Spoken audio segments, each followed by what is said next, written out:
You're listening to Graphic Novel Explorers Club podcast, an audio book club. Thanks for checking out today's episode of Graphic Novel Explorers Club. I'm one of your hosts, Johnny, joined by... The best there is, Bob.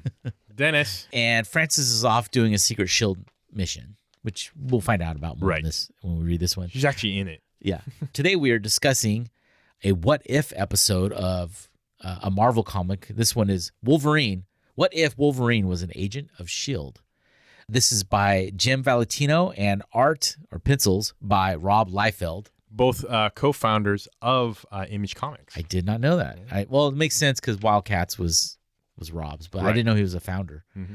We hope you've already read today's title because both of us read the book, so beware. Spoilers ahead. I don't know where people would get this though. Right. I will state that I'm a big fan of the What If comics. They've published later versions of What If comics, so you can get 2000 and later What Ifs, and you can get 1970s and before What Ifs. And in fact, Hulu is doing a What If series, I believe. But the particular 1980s, these aren't available digitally. So I don't know if they're thrown in a physical compilation or not. But for some reason, the 1980s, there's a big gap. I don't know why. Huh? Yeah, I wonder if it's licensing or some issue. That's crazy. Hopefully it changes though, because like I said, they've released the before and after. So the 1980s is just this weird gap. Because your friend Jason gave us. Yes, thankfully, Jason. We both have very close birthdays, Johnny and I. And Jason was invited, and he got us a stack of comics. And so it's kind of somewhat of our grab bag. We did our first grab bag last summer special last year. So we're doing another one with some of these what ifs that were given to us. Yeah, there's a couple in there there's one with the Hulk if he was Bruce Banner or if he had the mind of Bruce Banner. There was another one of what if Elektra hadn't died, which I had heard of that what if. Yeah, some of these what ifs are very infamous. Just as for those who aren't informed, what ifs are usually one shots where they take a plot twist to like a well-known famous Marvel twist, and then turn it on another side, and usually it ends badly for everyone. It's like a Twilight Zone episode. A lot of people will usually die, or something doesn't end happily. We'll talk about this plot in particular, though. Yeah, it's almost like a pocket universe. Yeah, exactly. So we would love for you to share. Getting back on track to our intro here, we would love for you to share your opinions and thoughts with us. You can follow us on Twitter and Instagram at GN Explorers Club. Leave a comment on our Facebook page or email us at gnexplorersclub@gmail.com. Graphic Novel Explorers Club is available on iTunes, Stitcher, Spotify, and wherever podcasts are available. So this is actually one of my first what ifs. I don't think I've ever read a what if before. I will say that what ifs were my jam. Like the Elseworlds, I almost exclusively bought what ifs. If I didn't get any of the regular comics, I got what ifs. One mainly because they were self-contained. So as a kid looking through the spinner rack or going on vacation with my parents, I could grab a what if and I wouldn't have to I didn't know the issue before. I didn't know the issue later. They usually summarized what the plot that they were twisting, and then it gets into it. Right. Yeah. You know what? That's not true. I did read a what if. It's the one where what if Spider-Man hadn't killed his symbiote? Hadn't killed Wolverine's girlfriend. Isn't that I thought it was something like that where Wolverine. When did Wolverine ever kill Spider-Man kill Wolverine's girlfriend? Or something like that where they're fighting. Wolverine and Spider-Man are fighting, and he punches all his strength, and Wolverine ducks, and he kills. I have no idea what you're talking about. I swear it was a what if, or what if Spider-Man had killed Wolverine's girlfriend? They're fighting in a cemetery. Huh. You don't remember that one? That sounds a lot like a Craven fight, but no, I don't remember that, dude. We'll have to look through the covers. Yeah. I'm sure it's on the internet. Yeah, it's Wolverine. It's a what? I remember that specifically because they're like, what if this had not happened? I do love it because, they'll take any plot device. What if Uncle Ben didn't die? What if the Silver Surfer never, arrived was the herald for Galactus. Right, and you think, that's great, and it's a happy thing for someone. Like, what if Uncle Ben didn't die? Well, the problem is that then Spider-Man would have been motivated, and then more people would have died. Yeah, exactly. Yeah. And then Ben still ends up dying. Right, probably. That's usually how it ends, yeah. So this one is what if Wolverine was an agent of S.H.I.E.L.D.? This one is rotten with Rob Liefeld's art. Okay, to be fair, time period wise, Rob Liefeld was an all-star at that time period. He was tasked with drawing a ton of stuff for Marvel because he was seen as one of the premier Marvel artists. Is that because he would just knock stuff out? So he was like a workhorse? I will say that it just looked cool. Using my younger self, I thought the art looked cool as heck. He draw like hot girls, you know, his big dudes, crazy hair. Yeah, his dudes were totally tough. Overly ripped. Yeah. Looking back now, I can see like I can look back now and I look at Todd McFarlane, who is also another co-founder of Image. And he was a big star in the 90s. Right. Like Rob. With Spawn and all that. I can look back at Spider-Man, Todd McFarlane, and go, he was still impressive at that time period. His like, I think it was issue 300, 200 of Spider-Man, where it's, they first did it in the black costume, and the very following issue was in his regular costume because he got rid of the symbiote and all that. Iconic, great stuff. But yeah, Rob's early art, I've looked at some of his later art, and he has improved, like any artist, right? Any artist who works at their craft improves, but definitely there are faults within Rob's art at that time period, which oddly enough, he was considered an all-star. Like he was at the top of his game if you asked anyone from that time period. But yeah, it is, if you look at it now, it is really, he has a lot of tropes. He likes like metal armbands, like Colossus looking stuff. Yeah. He loves pouches. Pills. It's supposed to be ammo, I'm sure. Right. But the bandolero around the arm or the thigh. With exactly. Any kind of almost like a Batman utility belt kind of thing, but everywhere. He likes like weird, like, I don't know what to call them, but lines, like creases. Yeah. He really likes to emphasize the crease in everything. Well, another thing is he shadows in a lot of eyes. The eye, and then they'll glow like Cable. You know? Like they're it's just weird. Well, and once again, to his credit, he was the one who created Deadpool. He full on created the look and everything.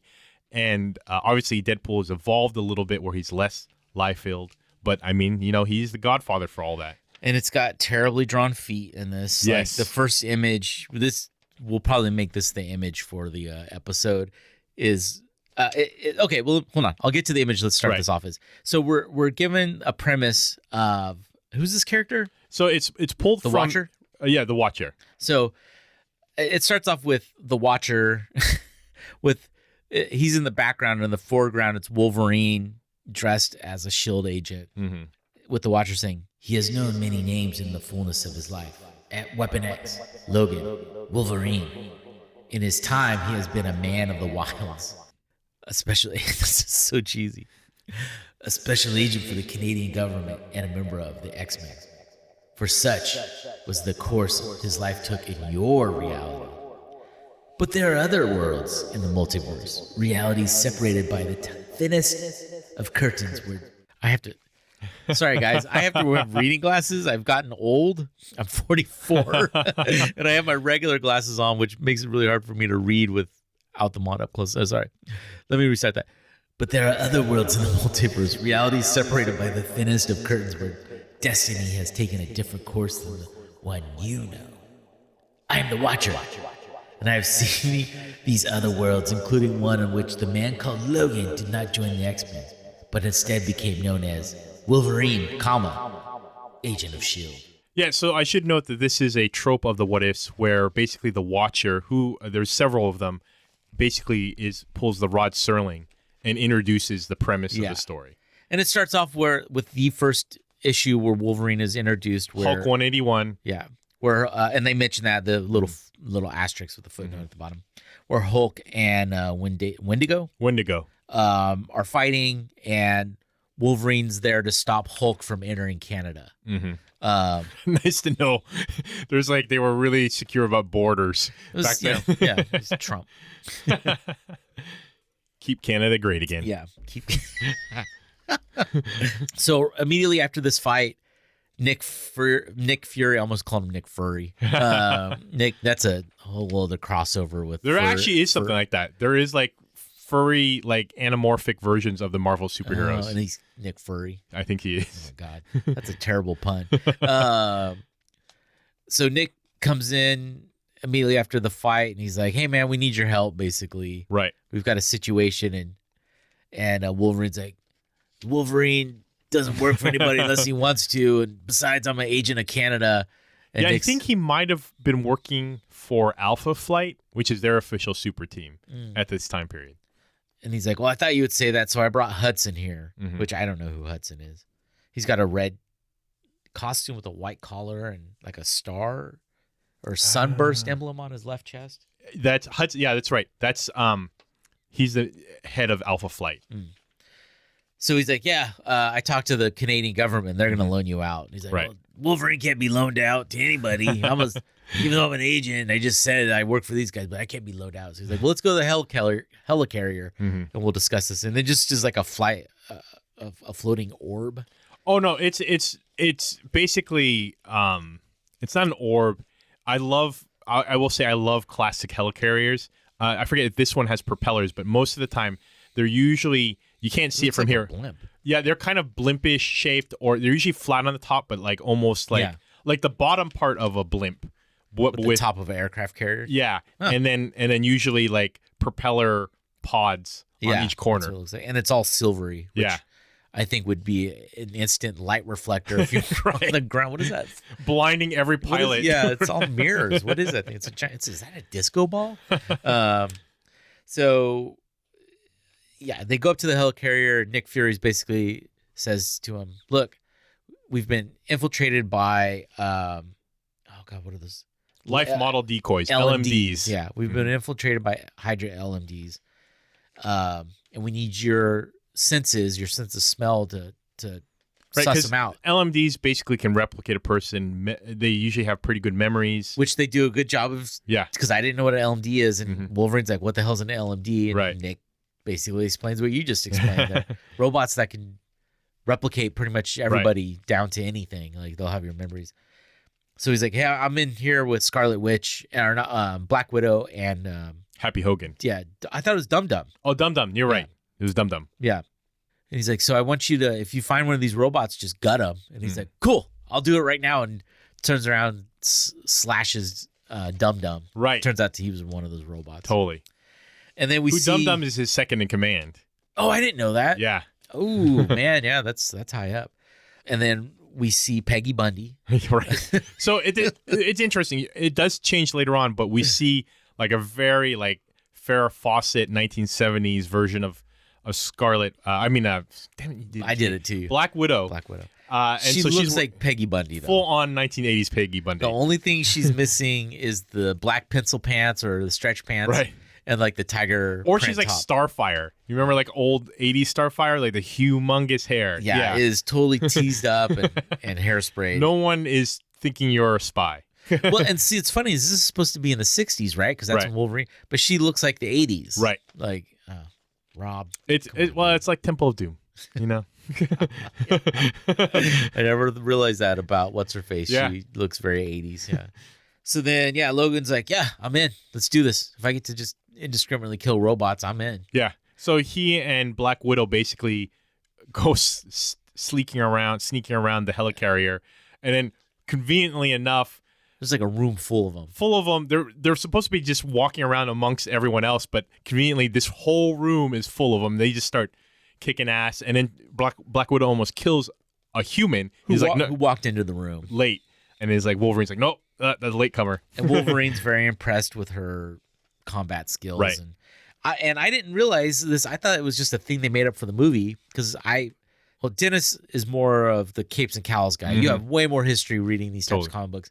I've always been more into indie books or weird stuff. Frances is kind of she comes in with like kind of indie books. She also read a lot of Sailor Moon. Right. So I never knew about Black Widow until the movies, and I didn't realize her laser wrist things were real things. Like, or iconic. A character history. Yeah. You know, the iconic. Yeah, so she's just blasting fools with those things. Although those things are much more deadly in the comic books. They full on can kill people, whereas in the movies they just stun. Yeah, exactly. Or they have like little pulleys or exactly. Or the it's like your utility belt. Yeah. It's got that zip line thing, grappling hook. As we saw in Winter Soldier, she uses that thing to swing. An Endgame, I think, too. Does she? Yeah. It doesn't save her from falling to her death. No. Spoiler alert. Oh my God. Black Widow dies. Maybe they'll do a what if. Maybe that movie is the upcoming one is a what if. There you go. So yeah, her and Wolverine decimate every robot in there. And it's a great action sequence. And I will say once again, this brought me back to what I loved about this comic. This is one of my favorite comics as a kid. I loved What Ifs. I loved Wolverine like every other kid. Every other kid would always want to be Wolverine because of his claws. It was a great action sequence. I thought it was well choreographed. Yeah, it's pretty cool. So in the aftermath, Nick's like, hey, you did a great job. You should be part of S.H.I.E.L.D. And he's like, sure. Yeah. But what about the fact that I like that Wolverine's hung up? Well, as we saw from our previous grab bag, Marvel comic heroes seem to be strung up with like minutia and red tape and bureaucracy. And so Wolverine's like, but I'm not a U.S. citizen, basically. Yeah. He's like, I'll clear that red tape. Yeah. Nick Fury. That's my Nick Fury. He talks like this. That red tape, I'll take care of it. I feel like Nick Fury and Wolverine would be buddies because they're both cigar chompers. Oh, yeah, for sure. Like they would have, like Nick's like, hey, let me show you my humidor here on the helicarrier. And I didn't know this until much later on. I didn't know that Nick Fury has a long history with Marvel Comics. And in fact, he used to star in Nick Fury and the Howling Commandos with Dum Dum, and they were a World War II group. Yeah, it was that was a World War II comic book too, wasn't it? So for the fact that Nick Fury's still around I think he had a bit of super soldier serum in him, which slowed down his aging process. Oh, really? Yeah. Captain America got shot in the thigh when he was dressing the wound. Some blood splattered into his eye. Yeah, so he got a little bit. If it was the 80s, it would have been HIV, but because it was Marvel, that's a universe, dark what if, man. The blood. It was super serum blood in right. his eye. And he picked it up that way. So, anyways, then they. This was another thing that I was like, what? So, right after Wolverine stops Black Widow from killing the human, she says, that could have been a big mistake, Wolverine. And he says, but it wasn't. I stopped you in time. Yes, well.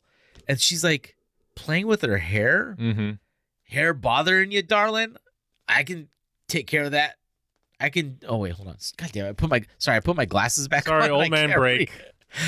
I could take care of that problem too. Oh, right. And so then he gives her and modern he cuts 80s. her hair off. That's her 80s haircut. Oh. So that's where she gets he's a barber. Why was that his natural inclination to just be like, oh, is your hair causing you?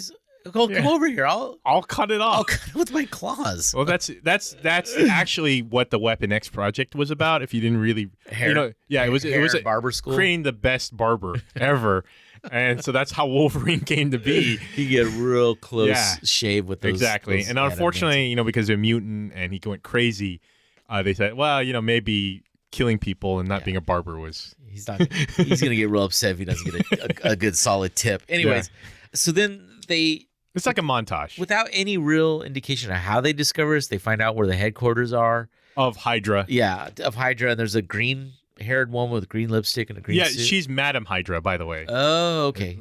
Her name's not given. Yeah. No, she's one of the chief, heads of Hydra. Infamous villain. Sort of has appeared in some of the movies. But really? not like that. Well, if you look at Wolverine 3... Was that what? Oh, but not the MCU. When they went when they went to Japan, that gal who was the second independent Wolverine movie. Yeah. She was supposedly Madam Hydra, although she was never called that. Oh, okay. So Nick Fury, Black Widow, and Wolverine, and then Nick Fury, himself.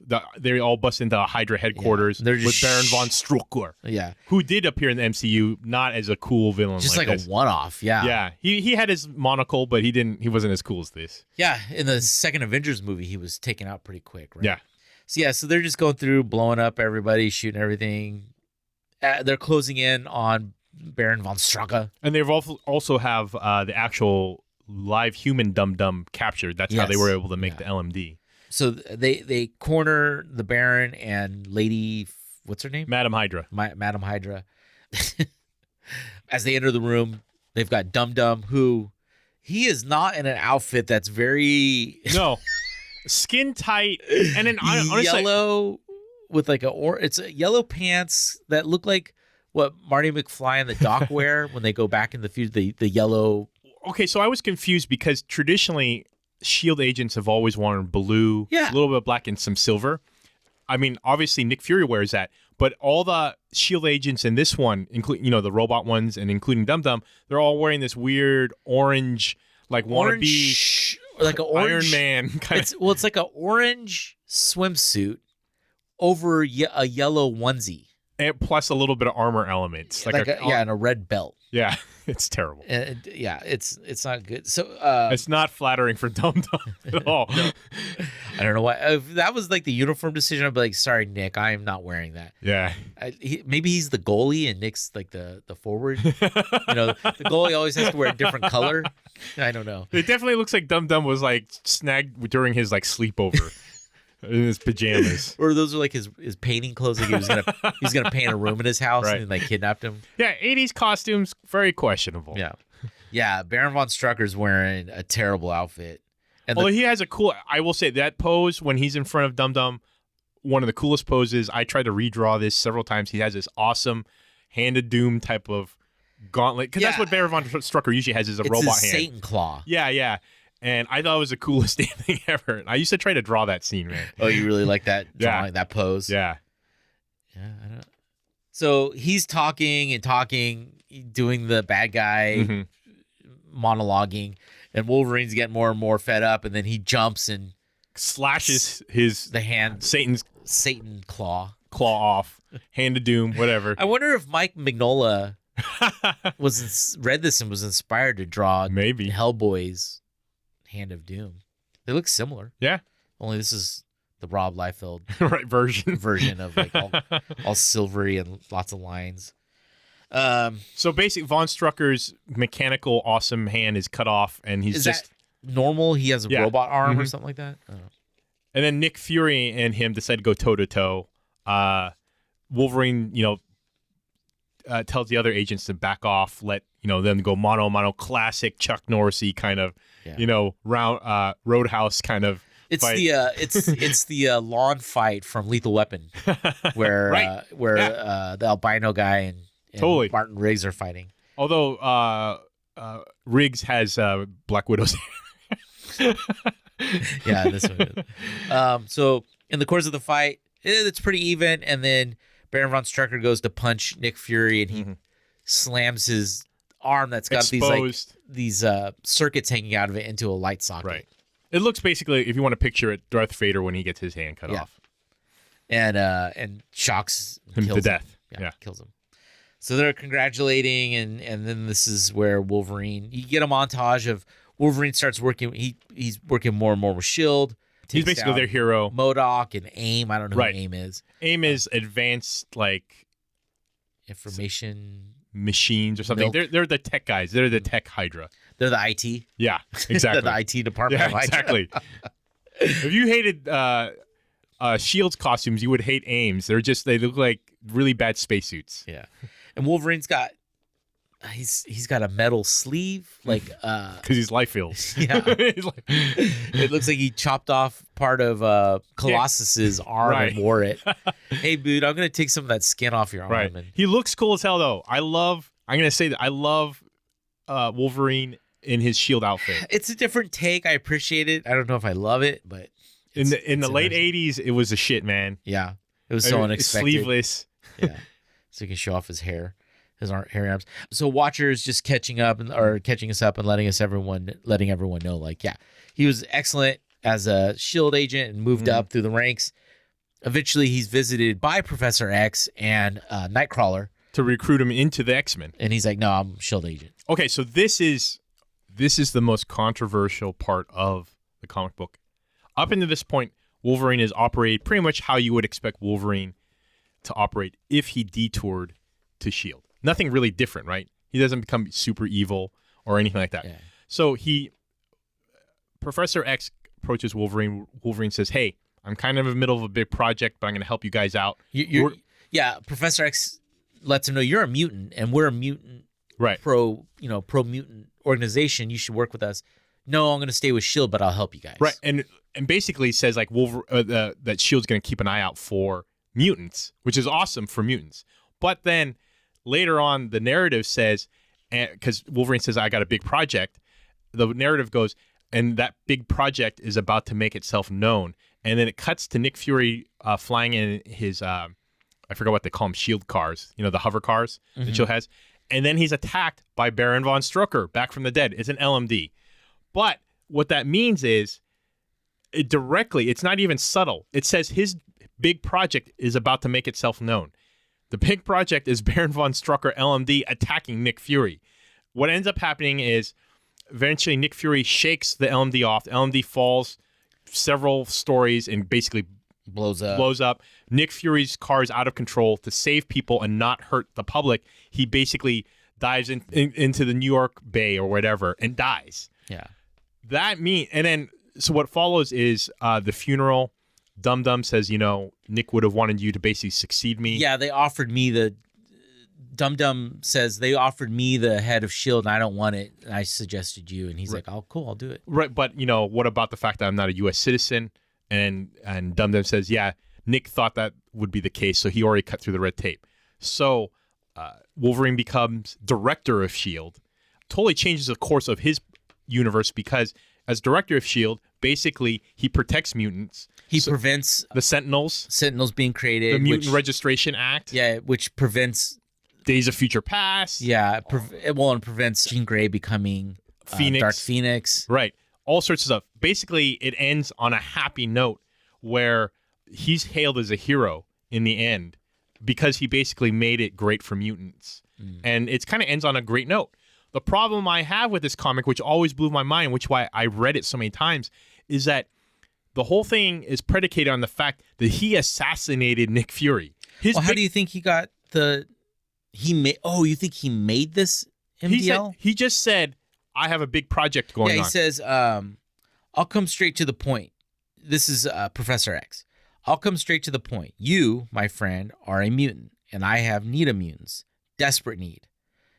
Wolverine says, yeah, wish I could help you, Chuck. But I'm right in the middle of something. Does he not say of ever? Yeah, right. I'm right in the middle of something big here. I'll tell you what I can do for you, though. Me and S.H.I.E.L.D. can keep our eyes on you and make sure no one gives you or your people no trouble. We might even be able to lend a hand once in a while. And then you cut down to the next panel. So, yeah, and this is the Watchers thing. So it would be in this reality, Wolverine would not join the new X-Men, and Professor X would have one less recruit. But even as the two mutants speak, Wolverine's big project is about to make its presence known. Which is then its target, Nick Fury's flying Ferrari. So it clearly says its target. So Wolverine created the robot to kill Nick Fury. So Wolverine's whole plan was to escalate himself up, kill his mentor, and become director of S.H.I.E.L.D. Without knowing about the mutants, though.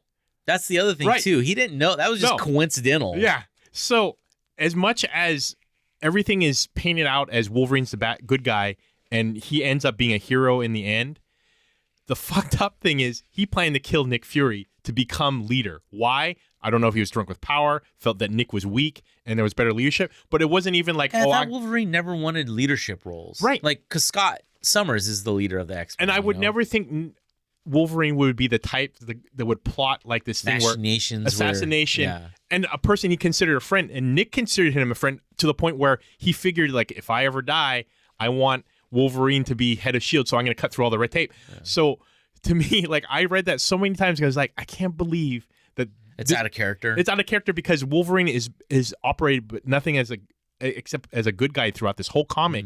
And this one thing, the big twist is that he wants to kill Nick Fury secretly. I'm just curious why he would have a robot do it. Like, why would because he didn't want to be blamed. I know, but it would have been better if, like, he had a Nick Fury robot show up and kill him. Well, I think it was. Well, that's the other FU, right?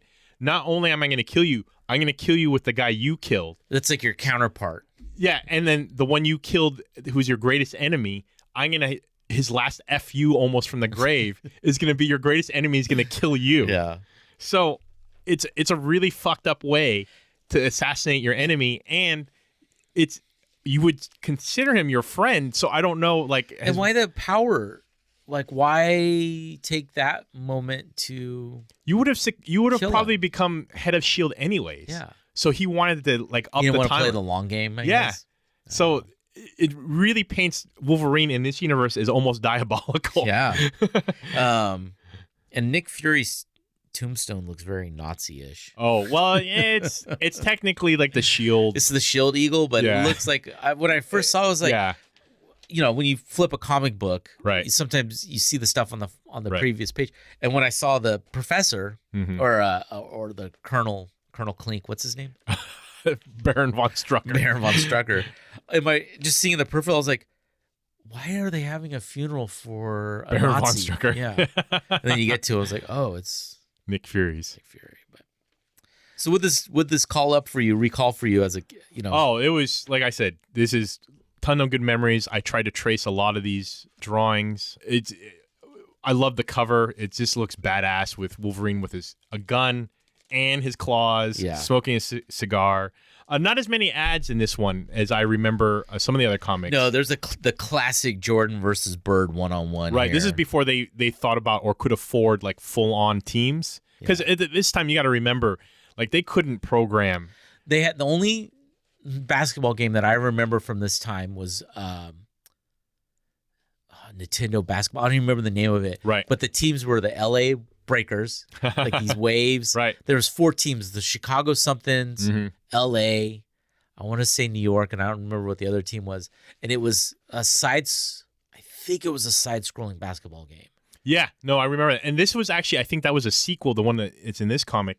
I think Larry Bird, believe it or not, folks, actually had video games. Yeah. And they were like one-on-one, like 3-point shooters. And they're in costume, like Right. they're not even wearing their Right. the Celtics or the Bulls. It wasn't until a couple years from then that I think EA worked with Genesis. And at this time, they didn't even call like NBA Live or anything like that. They would do like Bulls versus... Well, the first big basketball game I remember was NBA Jams. He's heating up. But yeah, at this time when you wanted a kind of a sim one, they actually named it after 2 teams. Yeah. And then, and much later, then it became NBA Live.